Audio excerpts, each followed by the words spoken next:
There might be 24,000 people working here at the airport, but if you're from Musqueam, you don't have to walk too far before you come across a familiar face. I think at the end of the day, our key goal as an organization is to make sure that every single person that walks through these doors feels welcomed. It's an amazing place to work because of the variety of people that you meet here, coming and going from all over the world. I think one of the coolest things about working at YVR is the opportunity to both learn but also lead different projects. If I see someone working on something really cool, it's easy for me to just walk over and find out a way that I can be a part of that. There's plenty of opportunity to train in advance, and it's an exciting place to work. I know that I've got room to grow here. I know that I can switch opportunities if I want to. That, for me, makes it a lifelong position. I think it's great the amount of diversity we have here at the airport. There are 3 female electricians on my team, and that's very rare in my industry. Women aren't aware of how great this career is. It's a great, viable career choice. Being able to reach out to different community organizations and see the impact in communities that I grew up in really feels good. I get to be who I want to be. I get to do what I love to do, and I get to pursue all of my goals and all of my ambitions in life. YVR works for me because it lets me shine. YVR works for me because it's a place I can say I'm proud to work at. YVR works for me because every day is different. YVR works for me because it keeps me connected to my community. YVR works for me because I work on a very dynamic team, and I love it. My name is Susie Byrne. My name is Farzine Mauji. My name is Robin Renault. My name is Eric Faverholt. My name is Mary Point.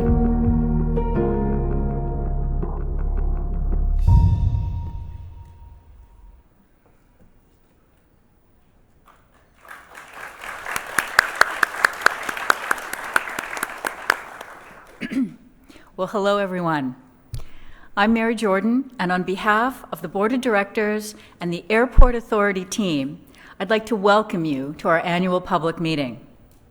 Diversity is a passion with me, and as you saw in the video, there is a job for everyone here at YVR. Later today, I will step down as chair as I end my tenure on the Board of Directors. It has been a privilege to stand before you at this annual meeting. YVR has changed enormously during my 9 years as chair, and there are many moments I look on with a sense of accomplishment. At the top of that list is the Musqueam Indian Band YVR Airport Sustainability and Friendship Agreement. I can't express the pride I felt when we signed that agreement, that 30-year agreement. I want to thank Chief Wayne Sparrow and the Musqueam people for working with us. I am deeply honored, therefore, that Councillor Wendy John is here to begin our annual public meeting by offering a traditional welcome from Musqueam. Councillor John.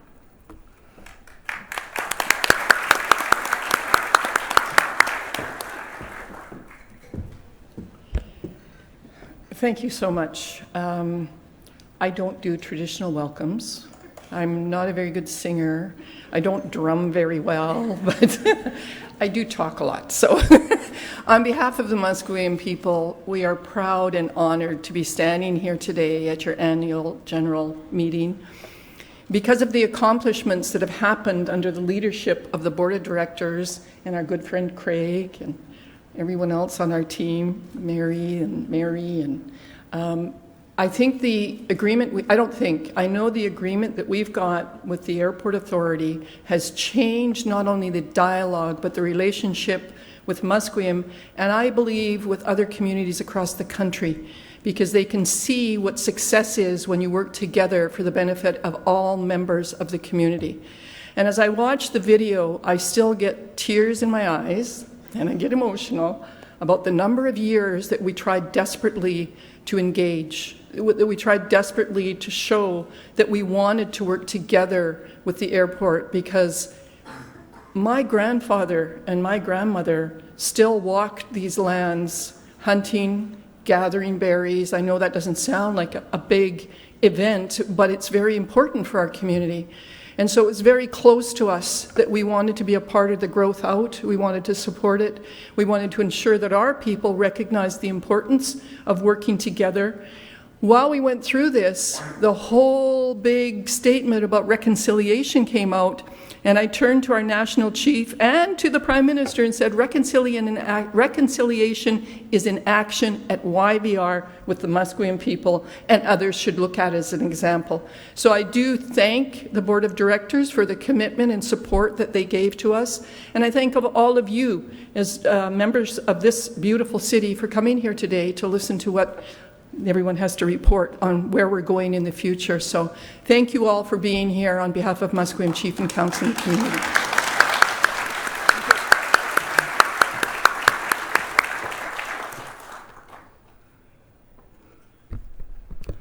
Haichika, thank you, Councillor John, very much. We remain committed to managing YVR for the benefit of everyone. YVR is a private, not-for-profit organization. There are no equity shareholders, so no money leaves the airport as dividends. All earnings are reinvested in the airport to deliver on our fundamental mission, to support our community by connecting BC proudly to the world. Now I'd like to take a minute to introduce your board of directors. So you've met me, I'm a director at large, and as I said, after fulfilling my term, I will step off the board later today. Craig Richmond is also a member of the board by virtue of his role as president and CEO.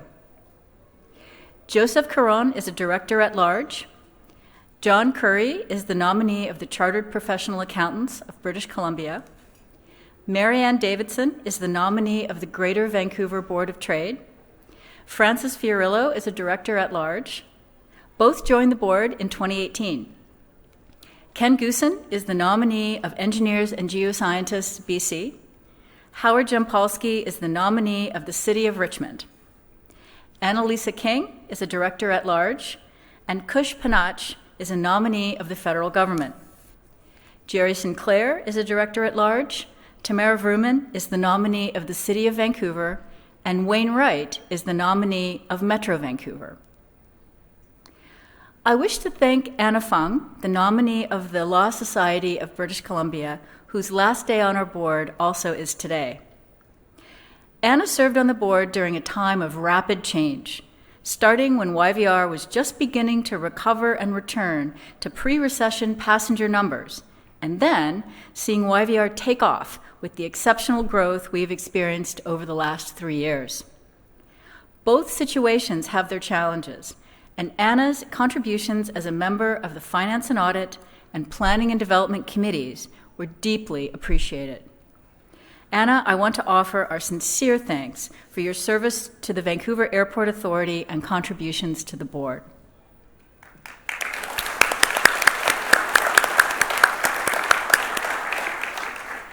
I will now very quickly review the day's agenda. Robin McVicker, Vice President, Operations and Maintenance, will review our operational performance in 2018. Diana Vong, Vice President, Finance and CFO, will present the financial statements for 2018. Don Ehrenholtz, Vice President, Engineering, will talk about our capital program. And Craig Richmond, our President and CEO, will discuss YVR, your airport. In addition to these presentations, we will intersperse some short videos. I'll let each speaker introduce them. And finally, Jenny Duncan, our Director of Marketing and Communications, will facilitate a question and answer period. I'd now like to present the 2018 Annual and Sustainability Report. The full report, including our financial statements, was published on our website on April 29th, fulfilling our commitment to make the report available well in advance of today's meeting.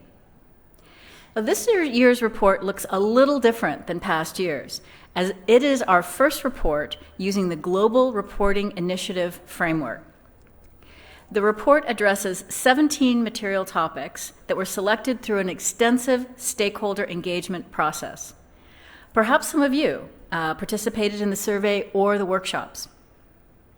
The report is also available online, and we have some summary pages available for you, so please take one on your way out. We welcome any feedback you may have on our annual reporting. With that, I'm very pleased to introduce Robin McVicker, Vice President, Operations and Maintenance, to present our 2018 operational results.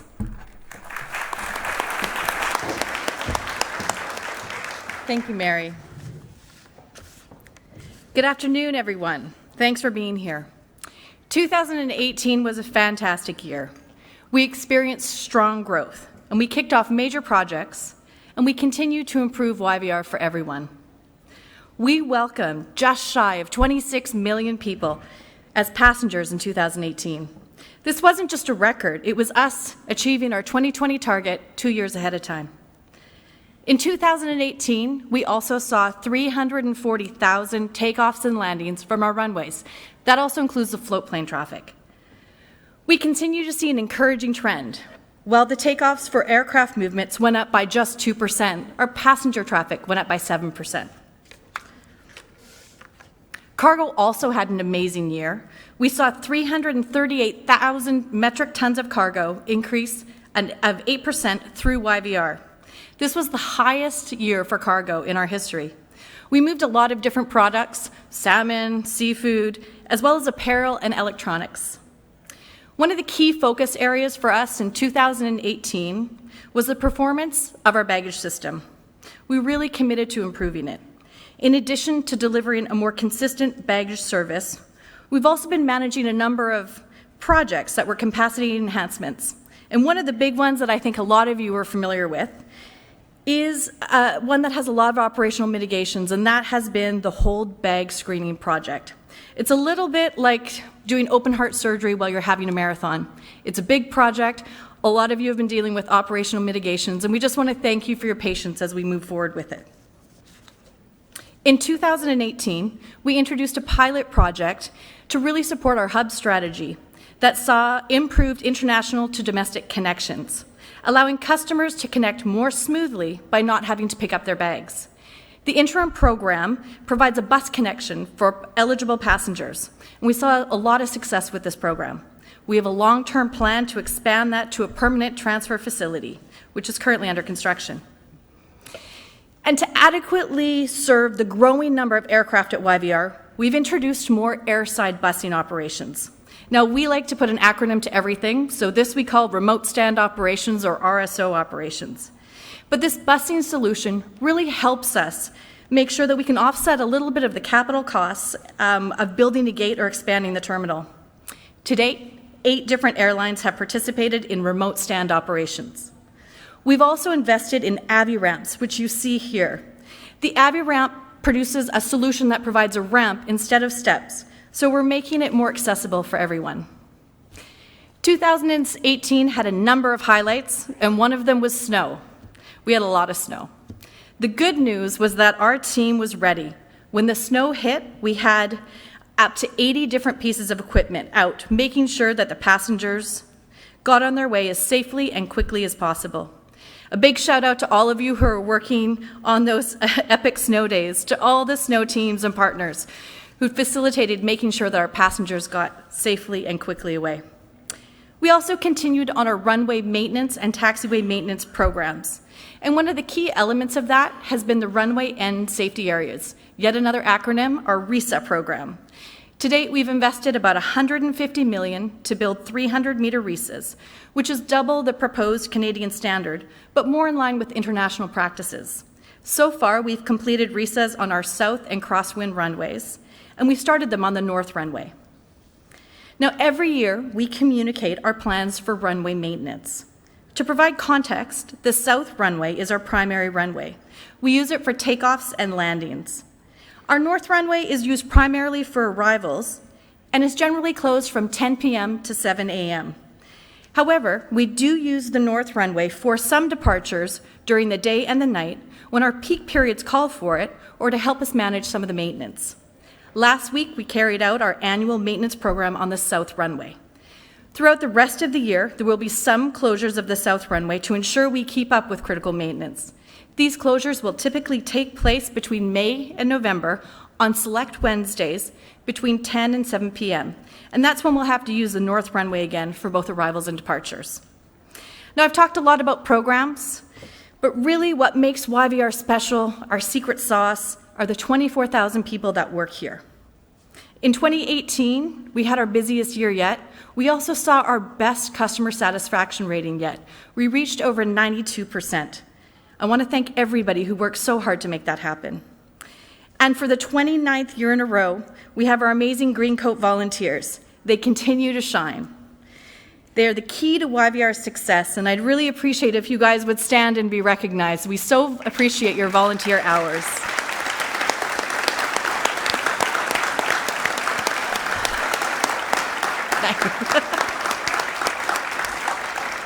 Thank you so much for all that you do.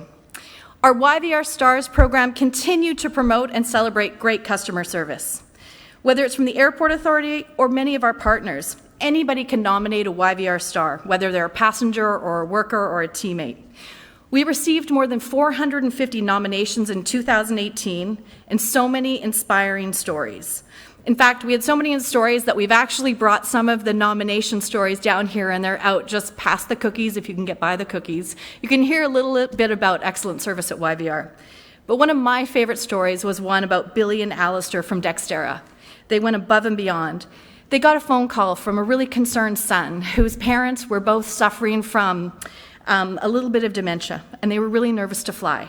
And Billy and Alistair went and met those people. They met them at the gate, they brought them through, they got them set with another connecting flight, and then they put them up in a hotel to make sure that they were going to be okay. So it's that kind of service, that kind of level of customer care that we really appreciate from all of our partners here at YVR. We are so committed to accessibility, and in 2018, we had a focus area. We wanted to see if we could make flying more accessible for people who suffer from anxiety. We partnered with the Canadian Mental Health Association, and we created the Fly Calm initiative. In this initiative, we had a website, we had some videos, we had a coloring book, but it all provided an opportunity for people to have some resources to help them be more accessible to flying.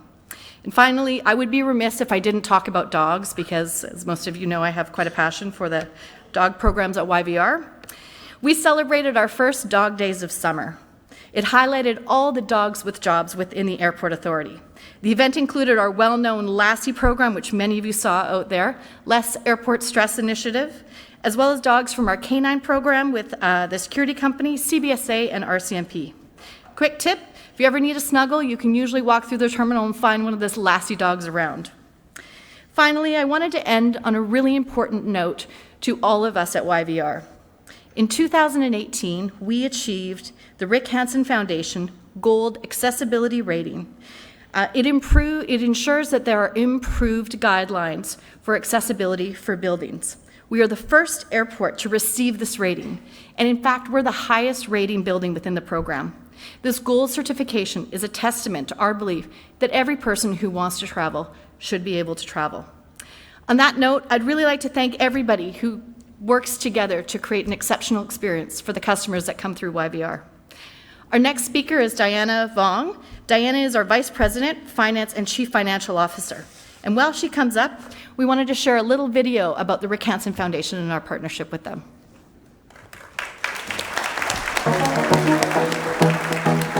Our philosophy here at the airport is everybody should be able to fly and fly easily. It's exciting to see YVR as the first BC airport to receive the Accessibility Certified Gold rating under the Rick Hansen Foundation Accessibility Certification Program. YVR, there's a lot of subtleties going on here, and one of them is right behind me. If you look at the flight information displays, or FIDs as we call them, you'll note that they're lower, they're high contrast, and importantly, they're out of the path of travel. Something really simple is counters. If you look at these counters, these are true universal counters. And the reason they are is because the main service area is accessible. It's not something off to the side. The biggest challenges for me is being able to hear any public announcements. So there are some adaptive speakers throughout this airport. Also visual paging systems. So if my name is called to the public announcement and I don't hear it, they'll have a paging system here that helps me alert and go to where I need to go. As you can see, the different flooring here in the airport really does stand out for someone with a visual issue. You can see that there is sort of little bumps, and people are going to feel that. As you can see, there's different colors, the green, the blue, And it really does speak. It makes it think about, okay, where am I now and where am I going next? We taught YVR staff to ask one simple question on every project. How will this affect people with disabilities? Whatever you're working on. We're super honored to be able to recognize the airport and have it be a milestone for every organization and every building across Canada and around the world. So thank you very much. It's an honor to be here.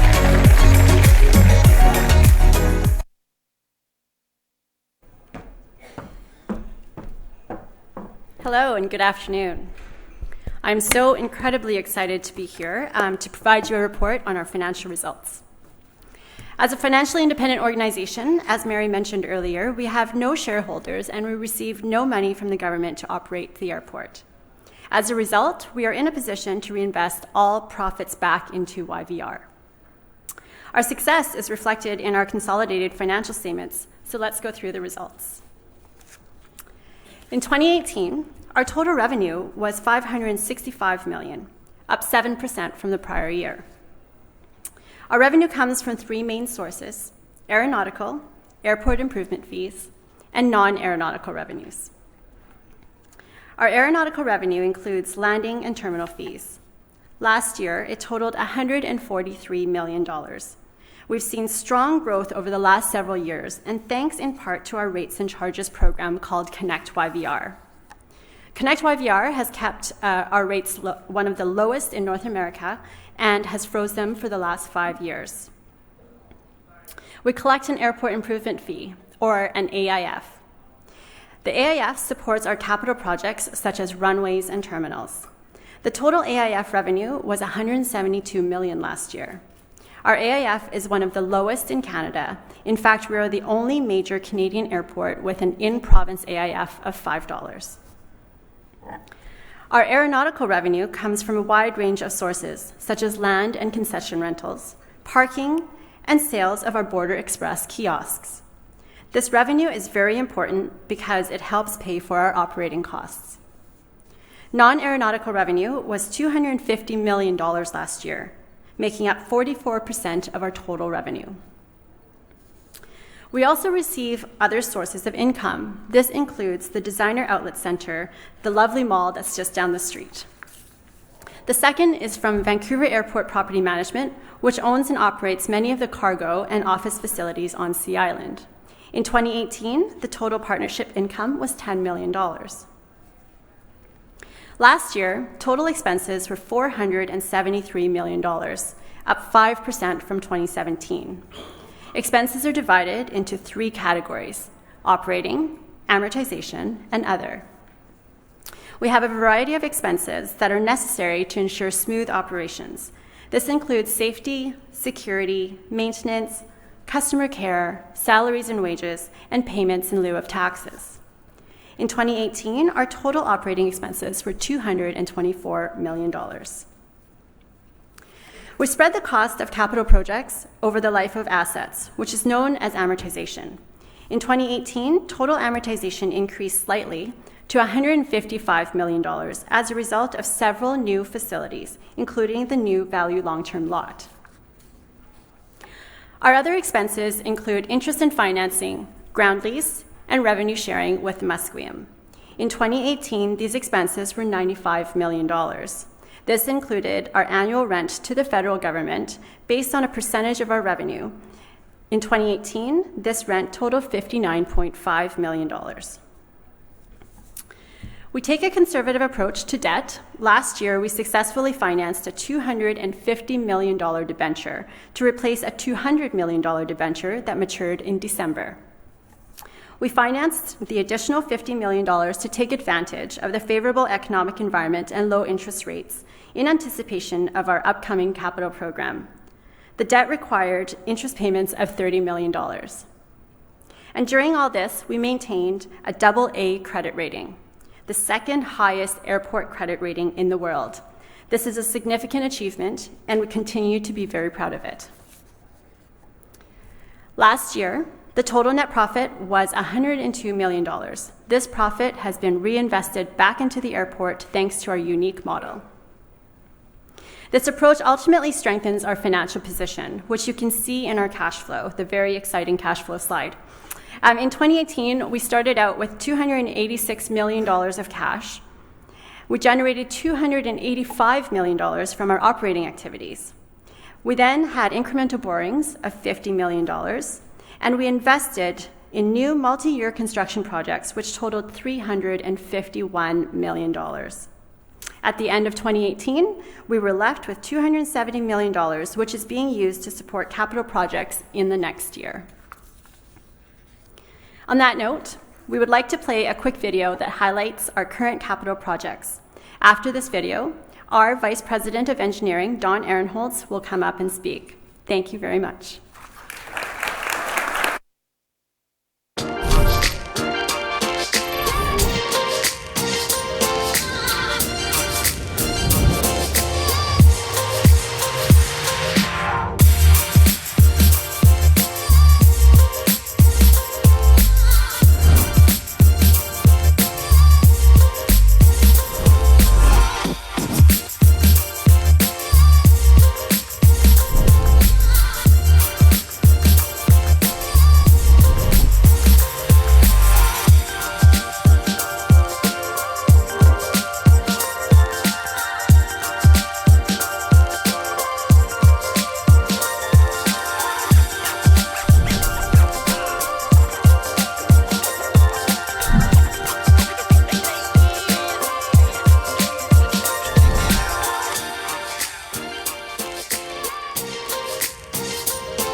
So as you just saw, 2018 was an exciting year. We focused on increasing capacity, improving our systems, and maintaining our commitment to safety, and we did all this during a record year of growth. In June, we held a groundbreaking ceremony to mark the start of our ambitious expansion program, which includes up to 75 major projects over the next 20 years. To support the expansion, we launched a $1.8 billion capital program that covers a range of multi-year projects. You may have noticed some of them out there. For instance, there's a large stretch of open ground next to the parking structure. You can't miss it. That's our core project. This includes a new parking structure, rainwater collection, a new central utilities building, and one of Canada's largest geo-exchange systems that will heat and cool our terminal building in the future. We spent 2018 getting the ground ready for the core project, and we will continue this year drilling geo-exchange wells and constructing foundations. To make way, we closed our former Value lot, and we opened the new Value long-term parking lot at the Templeton Station. This facility is conveniently located on the Canada Line, which is free on Sea Island. It includes key features to improve customer experience, such as accessible parking stalls, covered walkways, and new vehicle charging stations. At the same time, we made great progress on our international terminal building expansion. This is known as the Pier D project. When complete, this project will provide additional gate capacity as well as more passenger amenities and includes a new West Coast Island display. As you can see, we are nearing completion of the structure, and the project is on schedule to open for the summer of 2020. In early June, we will celebrate the installation of the last steel beam. These projects have a substantial economic impact, supporting many jobs at the airport. Last year, we had over 2,000 jobs, construction jobs on Sea Island, and many hundreds more off. And I'm proud to announce that we had 0 lost time accidents last year, a huge accomplishment given all of the construction that is underway, and really speaks to our top priority, which is safety. Now, I want to thank all of our design and construction teams for all their great work, and we look forward to seeing many of these projects completed in the next couple of years. We are starting to plan for 2021 and beyond, and we will share more information on these exciting plans soon. Now, to wrap up, we will hear from our President and CEO, Craig Richmond.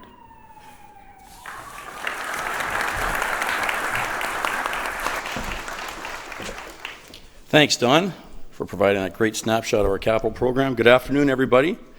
Thank you for coming today. It's a packed house, and I look forward to hearing from all of you. Bonjour tout le monde, ni hao, and in Musqueam, asiem na sia, a mitsep quatquilam. I hope I didn't butcher that too much. Thank you. Honored visitors, you are very welcome here. As you've heard, we've had another great year filled with record growth, exciting projects, and optimism. It was successful in many ways, and I have to say that success stems from our unique model, because as a not-for-profit, community-based airport, we are yours.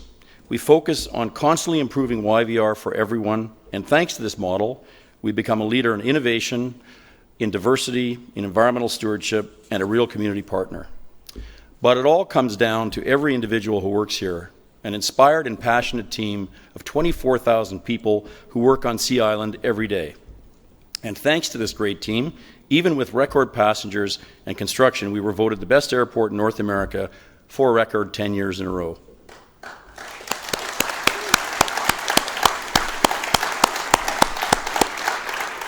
It's the longest winning streak in Skytrax history. We are now a sports dynasty. It's no easy task, and of course everybody at the airport is proud, and I literally cannot thank everyone, but there are two groups I'd like to shout out. First, our incredible Greencoat volunteers. Thank you very much. Also, our cleaning team, who perform a tough and dirty job every day and make us so proud of our sparkling terminal. Is anybody here from the cleaning team? Please stand up.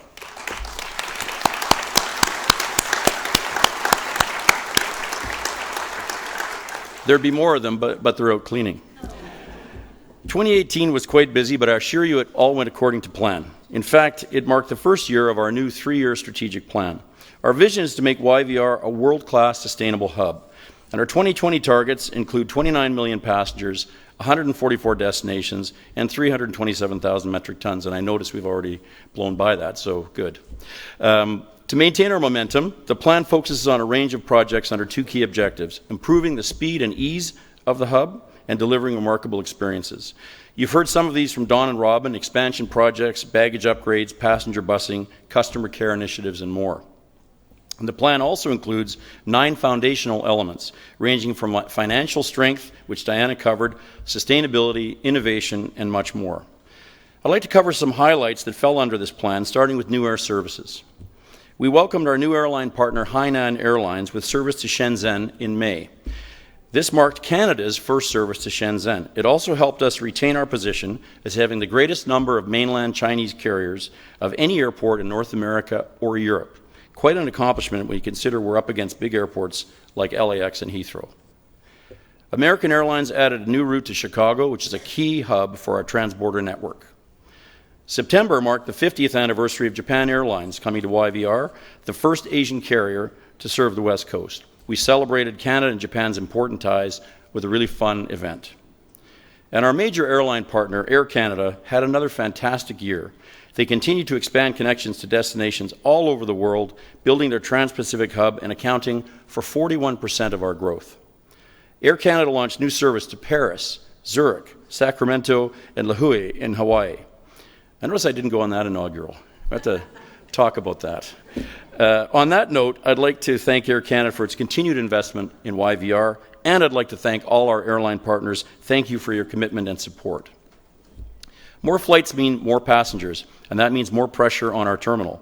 Thankfully, we have a very innovative team who are constantly coming up with creative ways to improve the passenger experience and speed up processing.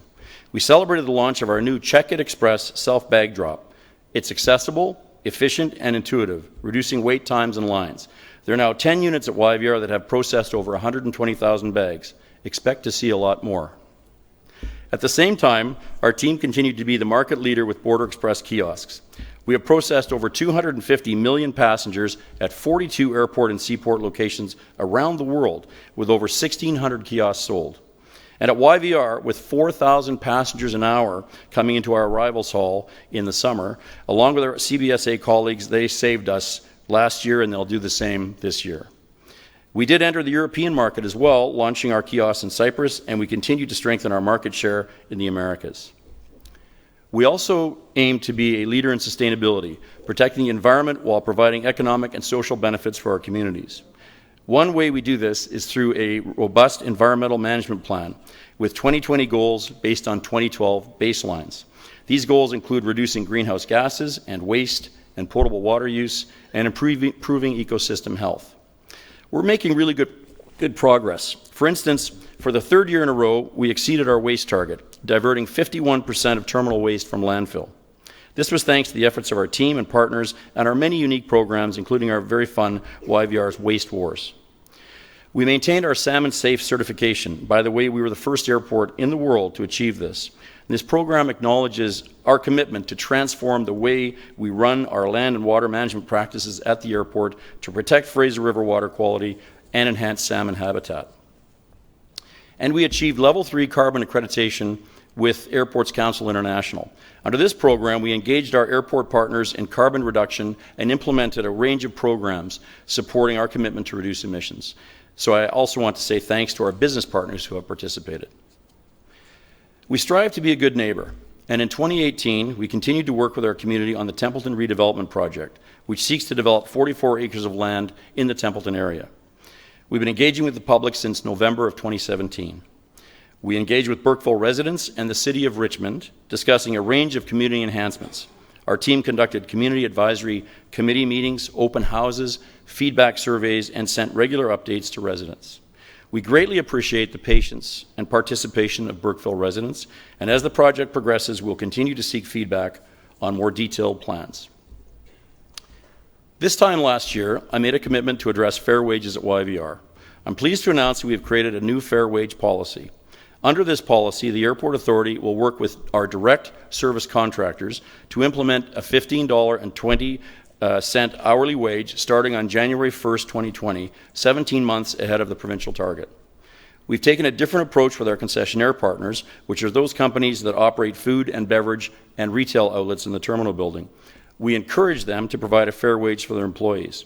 For example, we're seeking greater information regarding wages in new and existing contracts, and including this information as a factor when we consider selecting new partners.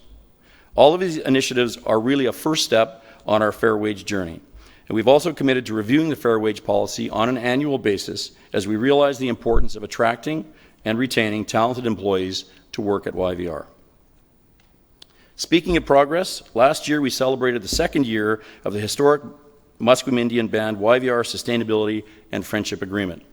Under this agreement, we have a range of mutual benefits, including revenue sharing, support for YVR's development, jobs, and scholarship opportunities. And in 2018, we really got the ball rolling.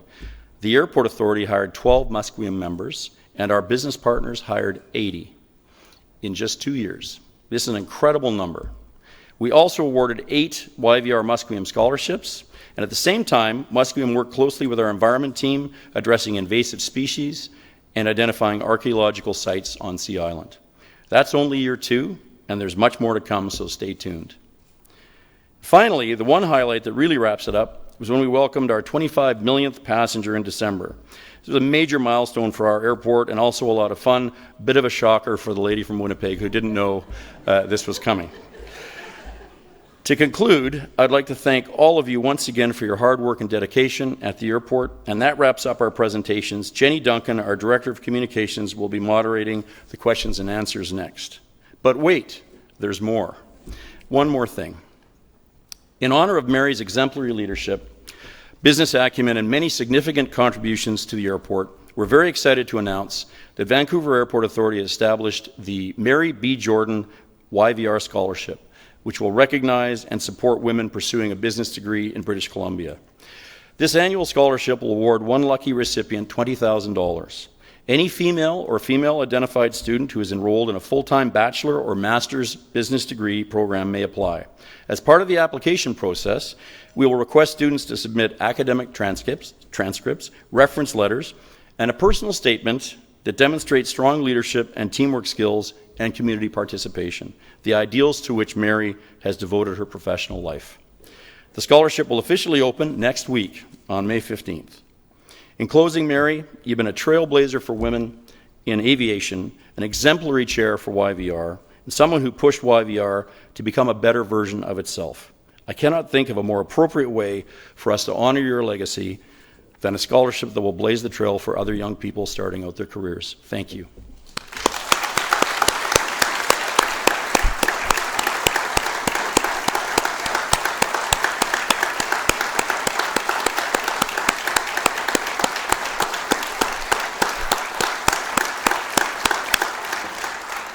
So those of you young ladies in business, start filling out those forms.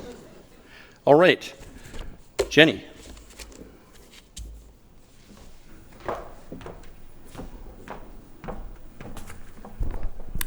Good afternoon. Thank you so much for being here. We'll now open the meeting up to questions from you all. It's about 4:10 p.m. and we have 30 minutes today for questions. So we'll be finishing the meeting at 4:40. I hope my math is good there. We'll do our best to answer all of your questions, both from those of you who are here today in the audience, but also from those of you who submitted questions online via social media as well as email. If we don't manage to answer all of your questions during the next 30 minutes, our executive team will also be available to answer some questions at the end of the formal portion of this meeting.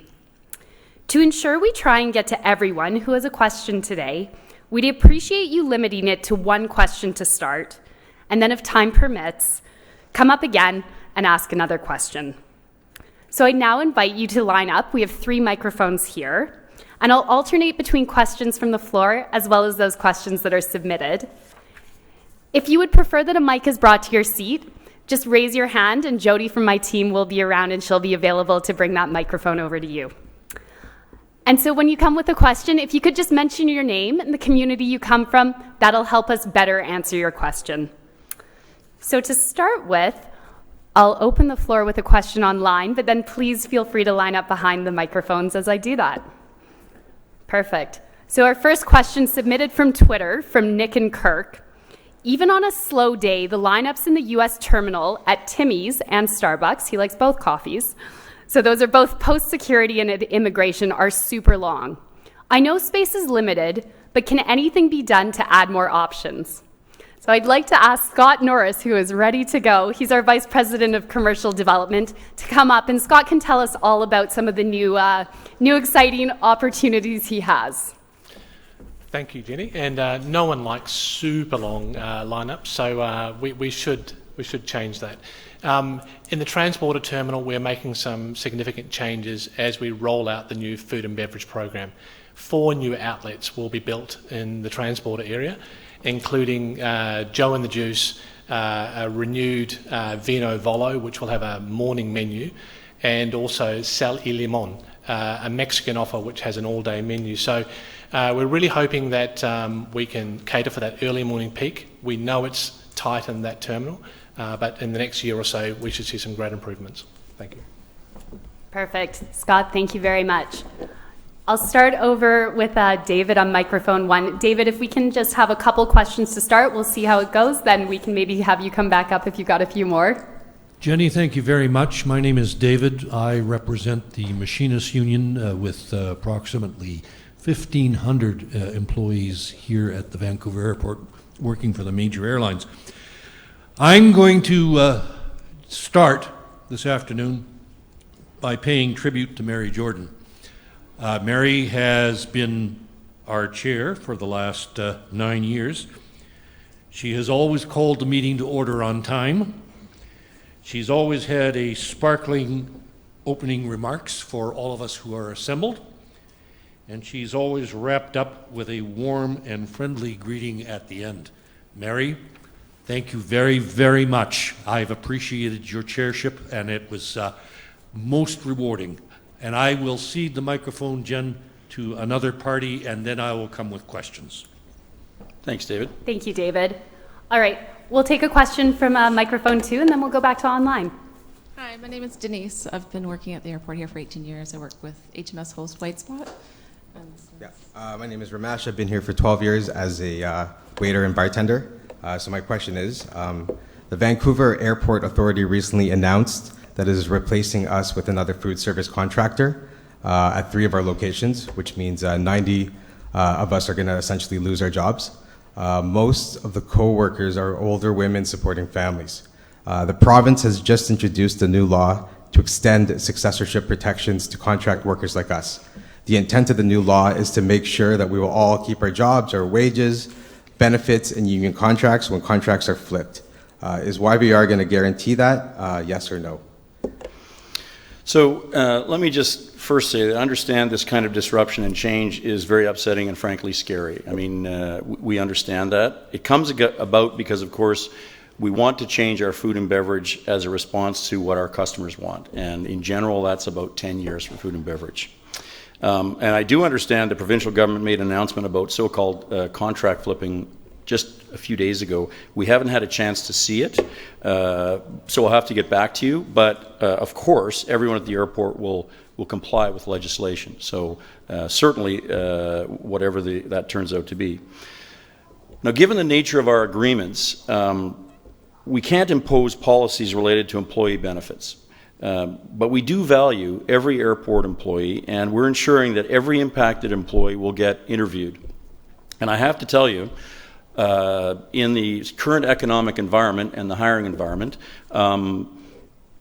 you can come and see us if somebody doesn't get a job or doesn't get an interview, because I've got a lineup of food and beverage and retail operators who want to give people jobs. So I know that's not exactly what you want, but if this legislation comes in, everybody will comply. And I can tell you that at certain other times, there might have been a trouble finding a job. I do not think that's going to be a problem. So if anybody has any trouble, you come to us and we'll match you up with somebody who's looking for workers. Okay. Thank you very much. Perfect. I'm going to move to another question from Twitter, and then we'll go back to the audience. So this is a question from Curtis, and he wants to know, at YVR Airport, he suggests you should let students start working at the airport and get them started at a young age. So I'd like to bring up Michelle Mawhinney. She's our Vice President of People and Sustainability. Michelle, you can maybe speak a little bit more about our program for bringing in people at a younger age. Good afternoon, everyone. Well, I agree with the comment. We do want to have students work here. And in fact, we have a co-op program. This year we'll have 68 co-op students come in and do 4-month stints with us. It's a great way for them to understand that there's a lot of different career opportunities at the airport. And in fact, some of our students have come back when they finish the schooling, and we've hired them permanently. So it is a really great way for students and young people to find out what are the careers out here. And I'll just add, if anyone is interested in a co-op opportunity, please go to our website and it'll have instructions on how you apply. Perfect. Thanks very much, Michelle. David, I'm going to go back to you at microphone 1, and then we'll come to microphone 2 after. And you shouldn't have let Michelle escape, because the next question is for her. Michelle, in the massive sustainability report for 2018, which was thankfully provided on April the 29th, giving me the chance to go through 169 pages before I showed up here today, one of the statistics that was made available is the number of employees. These are people who are either unionized or salaried, who provide services at the airport. My question is, what kind of a management structure supports these salaried people, and how many of them are there? Well, first of all, David, I want to thank you for giving our communications team the heads up on your question. So I was able to pull some data together for you, and hopefully these numbers will help with your curiosity on our management team. So we have 570.5 positions that are in our 2019 plan. Funny numbers, 0.5, because when we have a part-time position, we just add it as half a position. So when you look at our management team, we have our executive team, directors, and managers. And then we have some what we call excluded positions. They're not truly management, but they're excluded because of the nature of the work that they do, such as HR advisors, safety advisors. I understand, yeah. So that totals to be 162. We have 408.5 bargaining unit positions. So when you take a look at it as a percentage, our management team is about 28% of our total workforce. You did ask about supervisors, and I can clarify that we do have about 15 bargaining unit supervisors. So supervisors are in the union in our organization. Okay. How many directors do you have? 31. 31 directors, okay. Thank you. You're welcome. Perfect. I'll go to microphone number 2 now. My name's John Petrie. I have an interest in greenhouse gas emissions, particularly from the elephant you don't talk about, the planes who fly out of here.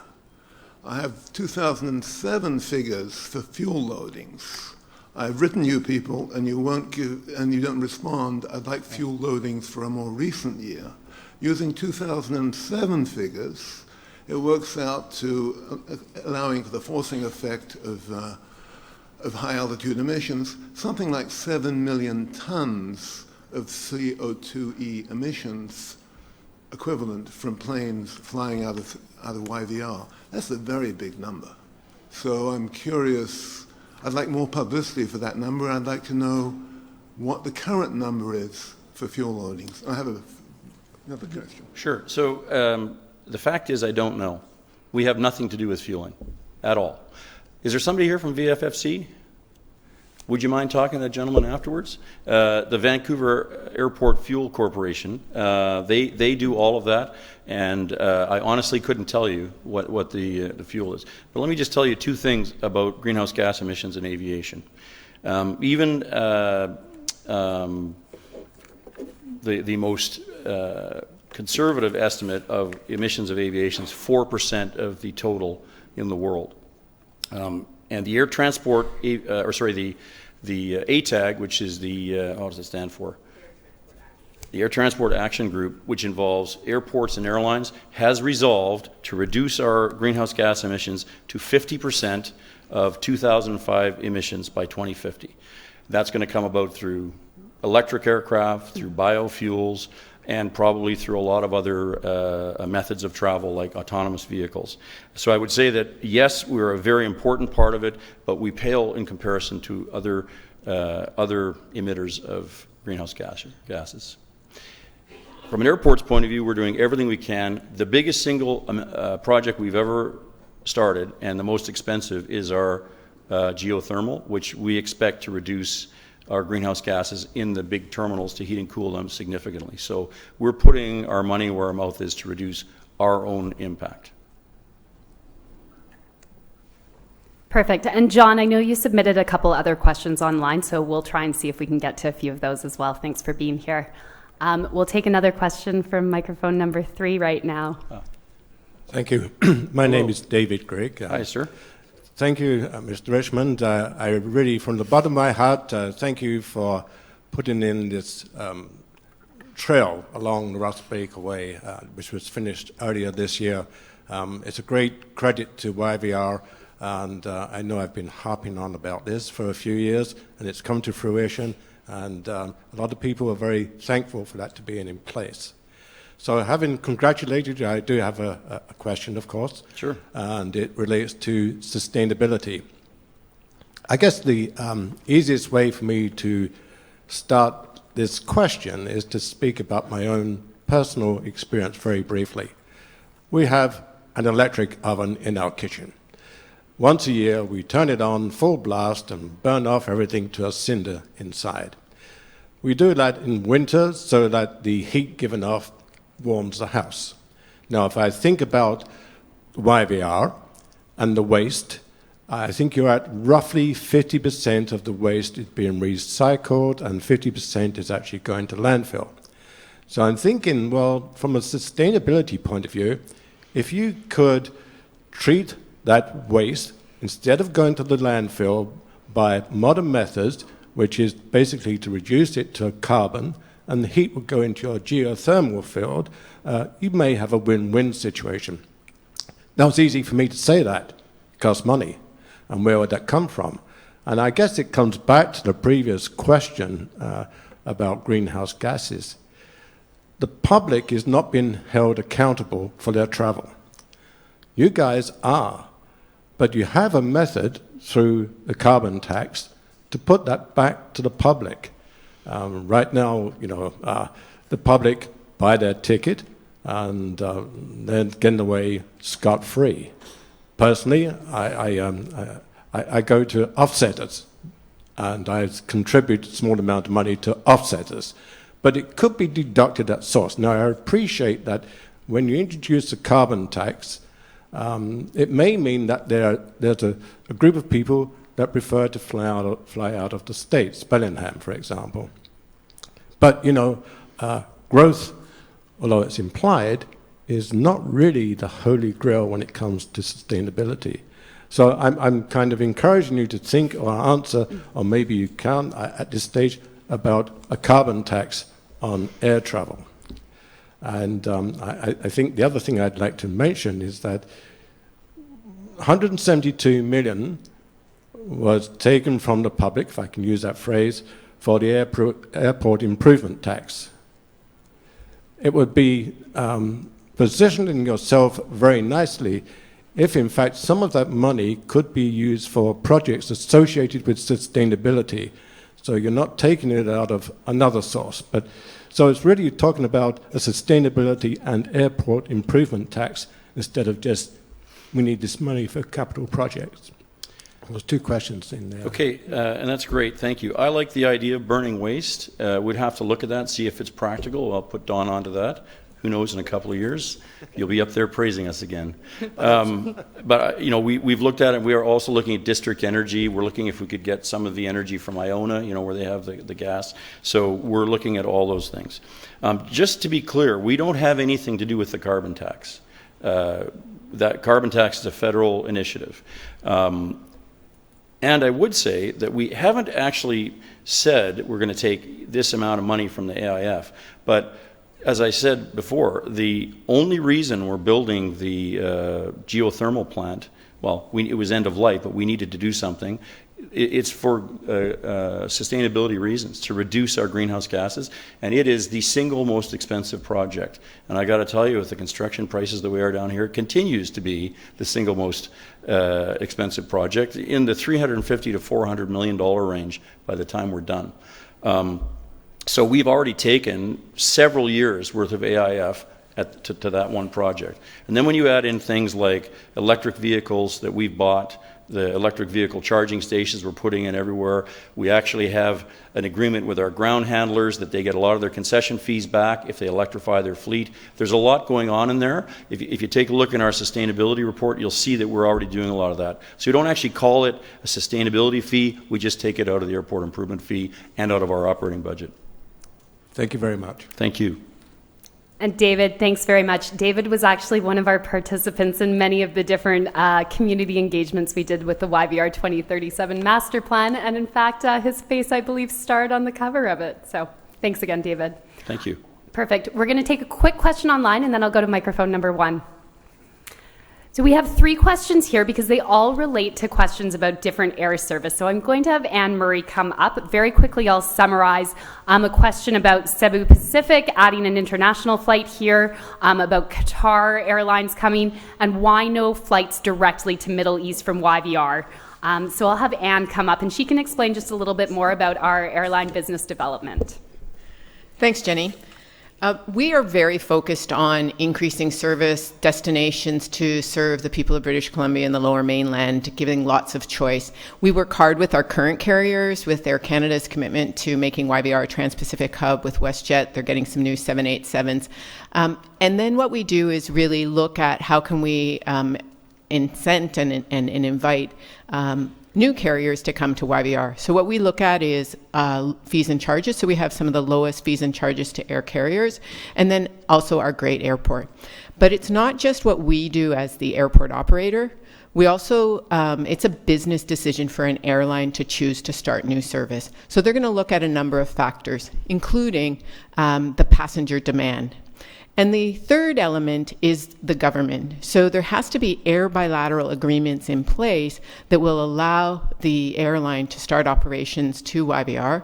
And also the government has influence on the kind of visas that people who are coming to Canada for travel, for business or visitors affects. So really all those three elements need to come together before those services can start. Perfect. Thanks very much. And Anne-Marie is our Vice President of Airline Business Development and Public Affairs.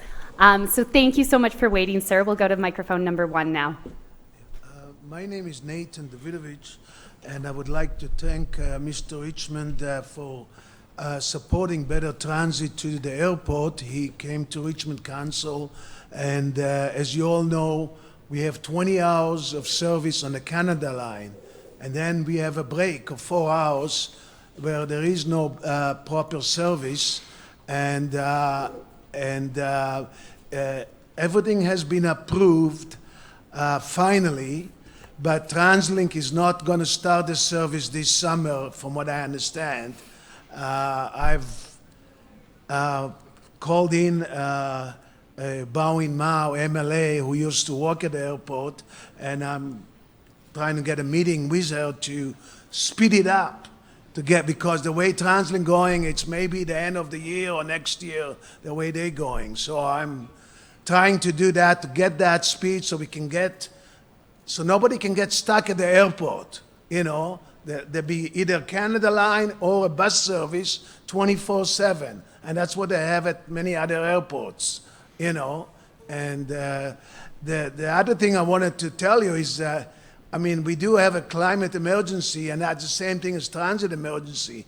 The Canada line is full. There are new cars coming in by the end of the year, but we still have the single track here.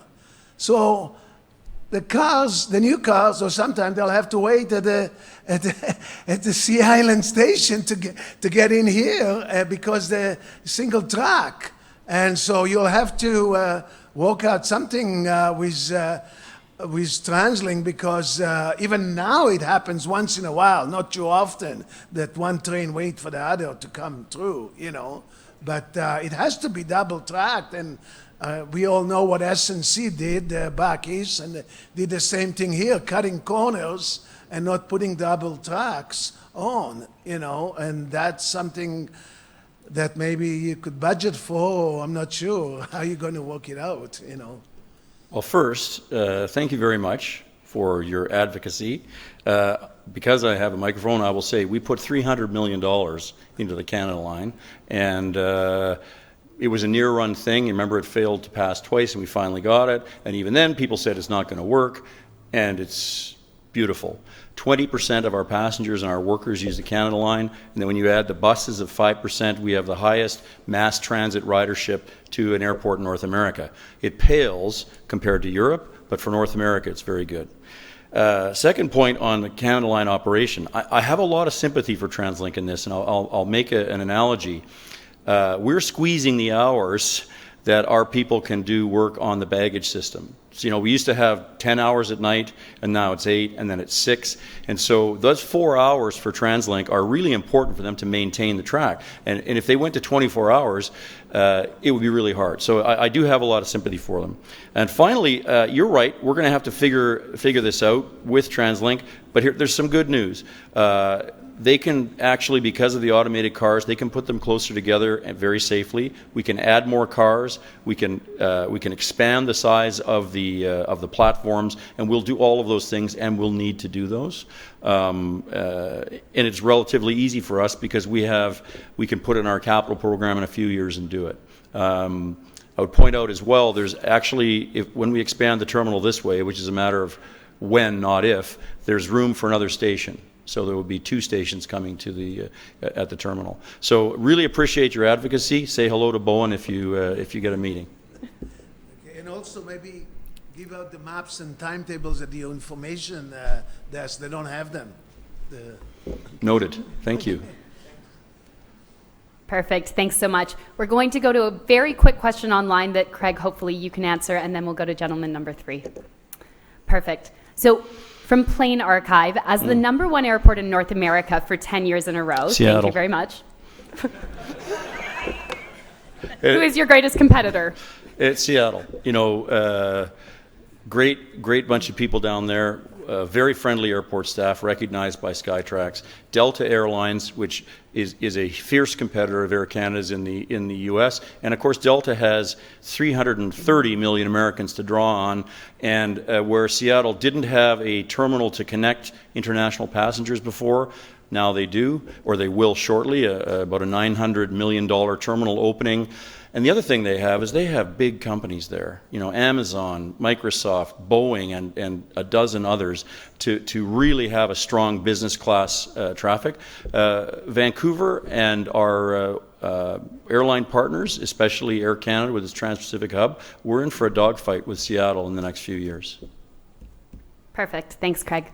Thank you so much for waiting, sir. Thanks. My name is Robert Demand. I'm an executive director with Unite Here. We represent food service workers here at the airport. And my question is for Mr. Richmond. We've heard what he had to say today. There are many things that you're proud of as a community-based nonprofit, and rightfully so. You take leadership in all sorts of different areas. But I do have to say, the stance that you're taking currently on food service and other contracted workers is frankly insulting. This idea that people should get in line and interview for a job that they've already had here at the airport for 10 to 20 years, that they are replaceable, and that if they can't get a job, they can't keep their job, they should come to YVR and ask to start new elsewhere. Well, I want to just come back to what Denise and Ramesh were asking. So we have long-term members of this community, this airport, proud people, almost 1,000 out of the 24,000 people that you cite to bring the service levels that make this airport great. Again, we see that the federal government and the provincial government are want to address the issue of jobs insecurity, and that we see successorship happening on both of those fronts. What we want to know from YVR, and we have one of your contractors coming in and saying, you know what, there's a new law here in BC, it doesn't apply to us. Well, frankly, we believe that you've got to do a lot better than that as the employer of any contractor here, whether they're in food service, security, transportation, custodial. They're your contractors. So what we want to know is YVR going to guarantee the standard that's being put forward here in BC, that people should not have to get in line to reapply for a job that they've had for years, but rather that they're going to keep their jobs, their wages, their benefits, and their contracts. Is YVR going to guarantee that? And it's a yes or no question. Okay, I'll get to that. I just want to say I'm sorry. Don't mean to be insulting at all. We really value all of the workers at the airport. I frankly know a lot of the people. I eat at White Spot once a week. I go to Starbucks. We love them, and they're very good. So the issue is that we do not have, in the nature of our agreements, we do not have the right or the power to impose policies related to employment benefits, is what you're talking about. We're not government. I know Unite has come to me and said, well, they do this in some American airports, and the reason they do it in American airports is because they're run by a municipality, and the municipality can set those contracting laws. That's absolutely incorrect. You are a power unto yourself. You have the ability to do that when you contract out any of the services here at the airport. So this idea that somehow being non-governmental means that you couldn't possibly do that, you go out and set bold initiatives on all sorts of things. And on this, you step back and say, well, we don't have the power to do that. You have the sole power at YVR on setting the terms and conditions of the contracts that you have with any of your service providers here. No one else speaks to that. The federal government doesn't tell you what to do. The province doesn't tell you what to do. No municipality does. But you can't come and say that you care about the people that work here and then turn around, but we don't have any control over our contractors. And we have a contractor saying they are not going to follow the law. So we're looking to you to ask, are you going to guarantee that? Other institutions I can guarantee that they're going to follow the law. I mean, all of our contractors and concessionaires will follow the law.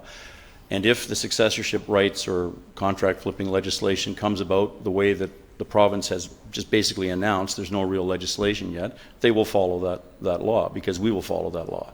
But I got to tell you, under our existing agreements and contracts, we do not have the right to do that. Now, we are looking at it going forward. We're looking at imposing these, more steps, like a percentage component of your contract will be how you treat your workers.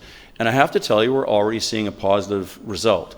If you're hearing really negative things like that, I'd like to hear about it, because that's not what I'm getting from the concessionaires. Well, that would have you actually getting back to us. So we've reached out to you over the last 2 years. We specifically came to you in March and again in May to say we want to talk about this specific issue. Yet here we are going back and forth in a public meeting. You know, we've met on this before, so it's not like it's... Well, the idea to say that, well, in the fullness of time we'll get there. There are 90 people that are about to lose the jobs that they have built up over the last 10, 15, 20 years at this airport with modest wages, modest benefits, and that's completely within the power and the authority of YVR to make that happen. Well, so we've asked again, are you going to guarantee that? The answer is no. We disagree on the legality of us opening up these contracts. Again, let me say this. Theoretically, I understand, and I don't mean to downplay the scariness of what's happening, but I am certain that a large number of those people will find jobs in the airport, probably with their current employer, a lot of them, and if not, there are other jobs available, and we'll keep an eye on it to make sure that they're not taken advantage of. Not good enough. It isn't good enough. People will end up moving backwards based on the decisions that YVR makes around contracting. You have the authority as the institution that's tendering those contracts to make sure this doesn't happen. We've shared it with you. That's exactly what Simon Fraser University has done. They've unilaterally stepped in and said to their contractors, if you come onto our campus, here's what we expect. People retain their jobs, their wages, their benefits, their union contracts. That is the only way that these jobs go from being minimum wage jobs to family sustaining jobs. So if we can talk about the great work of providing great sanctuary for salmon, I would hope we could do the same for human beings. And it's one thing to talk about anxiety, it's another thing to actually be able to address that. But we've heard you loud and clear that the answer is no. Well, we just disagree on our ability to do it, but I'm happy to meet with you and talk about it. Great. Thanks so much for sharing your concerns. We're going to go to one more question online, and then I think if we have any more questions from the audience, we'll take those, and then we'll be looking at wrapping up and answering the rest of those questions online. They'll be available on the website. Perfect. So a question from David King. When are improvements to the domestic arrivals passenger pickup area planned? It's still such a gong show and still not supervised enough with attendance. It's a blemish on what is otherwise a fantastic airport. Thank you. Scott, can I ask you to come up and share a little bit more about your plans for parking and ground transportation? Thank you for the question. And yes, the congestion on the curb is something that we are focused on now. Through growth and the current way we use the curb, we have got congestion. This summer, we will have more people managing that curb and ensuring that we move traffic along and people do the right thing in those areas. Going forward, with the introduction of new services and the construction, we need to look at the entire curb system and make sure it's performing not just this year and into the future. So bear with us as we work through this. I would note that over the past 12 months, we've increased the number of taxi licenses available at the airport by 32% to really take on that issue we have with the number and the quality of taxi services at the airport. Thank you. I'm just going to flip ahead one more question because, John, I know you're in the audience and had submitted a couple different questions. So we'll just get to one more, and then in the interest of time, I think we will close the meeting down. But, of course, the executive will be here later, and we'll have everything available online. So, Eric, can we just go ahead to on average day or month? Perfect. Thank you. On average day or month, how many planes fly to China, including Hong Kong, from YVR? How many to Asia and Europe? And then on average day or month, how many business class and first class seats are available to Asia and or Europe from YVR? what proportion of flying out of YVR to Asia or Europe is business and first class. So I'm just going to ask Anne to come back on stage and just share a little bit more about our air service development priorities. Thanks, and this was one submitted earlier, so I was able to pull some information. The team was able to do that. In terms of when you look at an average month, arrivals and departures to Greater China, which would include Hong Kong and Taiwan, you would have about 890 flights in the wintertime and about 975 in the summer. If you add the rest of Asia, so looking at all of Asia, that number would be 1,455 arrivals and departures in a month. And then when you look at Europe, so for example, this summer we would expect to have about 875 flights a month to Europe. When you look at the business class, so we lump together premium, business class, and first class. And to Asia, that's about 15% of the seats are considered that premium. And that's similar when you look at flights to Europe, so 15 to 16%. And I'm happy to share that with you afterwards because it's a lot of numbers to write down. Thanks. Perfect. Thanks very much, Anne. David, I believe you might be waiting patiently. Do you have one last question? Perfect. Sorry, no, we have another question? Oh. Sorry. Please. Hello, my name is Bill Parker. I am an architect.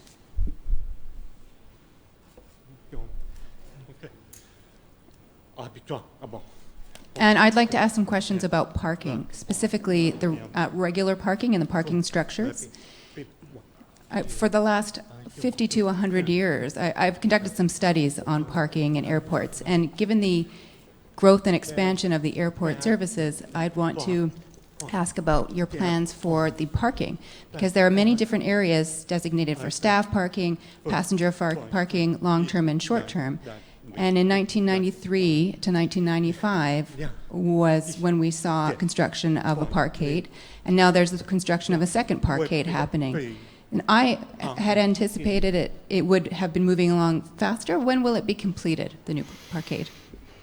Don, 2022? 21. 21. Summer 2021. 2,800 stalls. Yeah, 2 years. Yeah. 2 years we're looking at. I had anticipated there to be even more growth in terms of parking because they're always full. The parking spaces are very difficult to find, and I guess just in terms of parking, how are you going to manage that growth? Well, we think that when we get to the 2,800 stalls, we'll actually be good for several years. But definitely we'll have to watch it, and we'll have to adjust our plans. But I think the two new products in the past year, the value lot out by Templeton Station and the new jet set parking, if you haven't had a chance to try that, it's very, very efficient. And yes, we wish the parkade was open now. I can tell you it's 10 times as expensive to build it now as it was back in 1996, which caught us by surprise. It's not made of carbon fiber or anything, but it's just the cost of concrete has gone up that much. So it's expensive. You have to prepare the ground. We're going as fast as we can, and we'll have it open as fast as we can.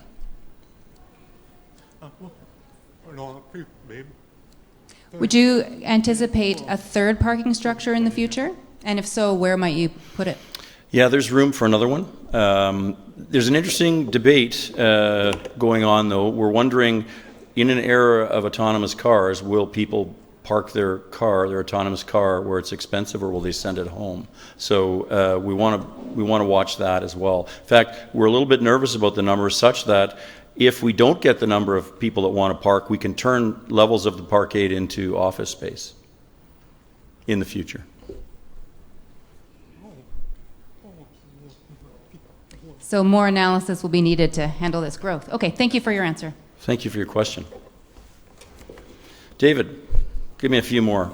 There's got to be a financial question in there somewhere. Yeah, there is. Oh, there good. is, of course. Good. And wherever the VP Finance is, the question is, there is a minus $5 million charge on page 6 of the audited financial statements, having to do with pension plans. Are you in a position where you're having to fund the pension plan because you have a shortfall? And this is the pension plan from the employees who became part of the Airport Authority when they transitioned from the Ministry of Transport. So of course they had a defined benefit plan as opposed to the current plan, which I believe is a defined contribution plan. You ready? Come on up. Nice to meet you finally. I didn't actually quite find your page 6 reference. Okay. But as it relates to the defined benefit pension plan, it is in a surplus position. We are making contributions to the plan as we go, but it is in a surplus position. Okay, thank you very much. Do you have something for operations? Yeah, I do, as a matter of fact, but I'm really caught with my pants down this year. Last year, I was the only guy at the microphone, and this year it's wonderful to see some more community involvement in what the Airport Authority is doing. So having said that, yeah, I've got a strange one. I'm not too sure who fields this one. Last year, I guess it was the computer team had to shut down a cyber-related incident with respect to phishing. Could I have some details on that? What did it look like? What were they trying to do? Because if it ever pops up on my desktop, I'll know to avoid it. Yeah, if it pops up on your desktop, you don't know who it is, don't open it. And to explain that in greater detail, Ms. Lynette Dujon, our VP of Information Technology and Chief Digital Officer. Perfect. See, I'm spreading it around, not just... Hi, David. Hi. So that incident, we had a phishing attack very similar to what a lot of companies are dealing with, where people try to get credentials of another person in an organization. We had the tools, we had the techniques, we had the processes in place. We shut it down very quickly, and we had very limited impact on our operations. Okay, thank you. Craig? Couple more. Okay, thank you. We're starting to see people peel off from the back there. Okay, so. Let's go back to the old favorite. I always have a very good time with the contracts awarded without the sole sourcing. Sole sourcing, yes. Right. Okay, so I noticed this year there's an awful lot of consulting that's being paid for. So I'm just going to ask the question: $910,000 to Modus Canada for consulting. What did they do? Okay, who wants to field that one? Steve Hankinson. How about if you come up and answer? Good afternoon. Hi, David. Hi. So as part of our Border Express product that we sell to 42 airports and seaports in the North America and in EU, we use Modus for some of the software development and then ultimately have the opportunity to sell that around the world. Okay, thank you. Craig, in this report, I have one complaint, and I'm an old airline guy, so I understand people who do this. You've got an awful lot of acronyms in some of the stuff that you describe here. So can you tell me what an EAVIRS space PDR and detailed design is? And you paid $650,000 to Studio One Architecture to do it. Oh. Don Ehrenholz, our VP Engineering.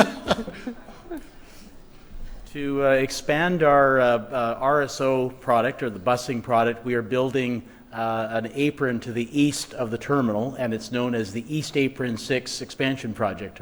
Okay. That's what that is. Now that starts to make it's a little clearer. Okay, $374,000 to RemSoft Consulting for consulting services. Who gets that one? Steve. Thanks. Do I just repeat the previous answer? RemSoft is part of our software development team. Yes. And just so you know, putting it in context, for every kiosk that we sell, the revenue goes back in terms of non-aeronautical to reduce the cost of running the airport overall. I understand all that, and I understand that this has become a very interesting cash cow for the Airport Authority. And away we go here. Did we get... David, I think we need a good last question for Okay. Mary's final meeting here. Very doozy one about operations. There's one on the front here. I would like to hear Craig outline what kind of operational and financial benefits will unfold to YVR now that Air Canada has gotten in bed with you to become a hub. What does a hub do, both operationally and financially, to an airport? Maybe Mary should answer that question. You know, it's a very good question, and it deserves a much more fulsome answer than I can give you today. But just let me put it this way. Since 1993, when Jerry Bruno and the team wrote the North Star, we wanted to become a Pacific hub because a hub gives you more connections, and also makes you more resilient in the event of a downturn because you're more diversified. And if you look at Air Canada's investment in, for example, Australia, so now a flight comes in from New York, a 787, in the early evening, full of people from New York. They gather up people through their Rouge and Air Canada network all through the Western U.S. and Canada and put them on 3 flights to Sydney, to Brisbane, and to Melbourne. And then you have the reverse flow. And we have become the way to fly between Australia and New York now for any Australian business person, because even though it's geographically closer through American airports, it's faster because of our processes through our airport. And it allows, you know, on that Brisbane flight, about a third are flying on or staying in Vancouver, a third are flying on into Canada, a third are flying on into the U.S. A third just coming to Vancouver would not be sustainable for that aircraft. So it's the connecting traffic that makes it sustainable, that now you have a direct flight between here and Melbourne, and you can sell them crab. You can sell them any perishable good. You can put tons of cargo on it. So the hub, the reason we're so keen on the hub is because when you get those connections, they just multiply, and it's much better for people's individual travel and for business. Thank you. David, I just say, you saw like a lot of kind of, you know, giggling and, you know, so forth among the board and the executive team. The reason for that, I mean, I could not have thought of a better last question, either for this meeting or for me, because I have probably said the word hub, 1 million times at least, in terms of the focus. And I am personally just so excited about the prospect of YVR in the future and really growing as a world-class, sustainable, trans-Pacific hub. The impact that will have on Vancouver, BC, and Canada will be huge. And we are so grateful to have such a strong hub partner in Air Canada. So thank you so much for the question and also for your nice words earlier. Thank you very much. And bearing in mind that the approach on the hub comes from a much earlier document that was also part of my discussions, the North Star strategy. Thank you. Thank you. Can I'm going to just get the last word. And thank you all so much for coming, and thank you for all those great questions. Really appreciate your interest and your support, and look forward to seeing lots of great things in the future. Thank you for coming. Thanks, Mary. We did not plant that. We did not plant that question. I have to say that is just poetic. That is just karma. Poetic justice. Yes, there you go. Thank you. Nice job. Thank you.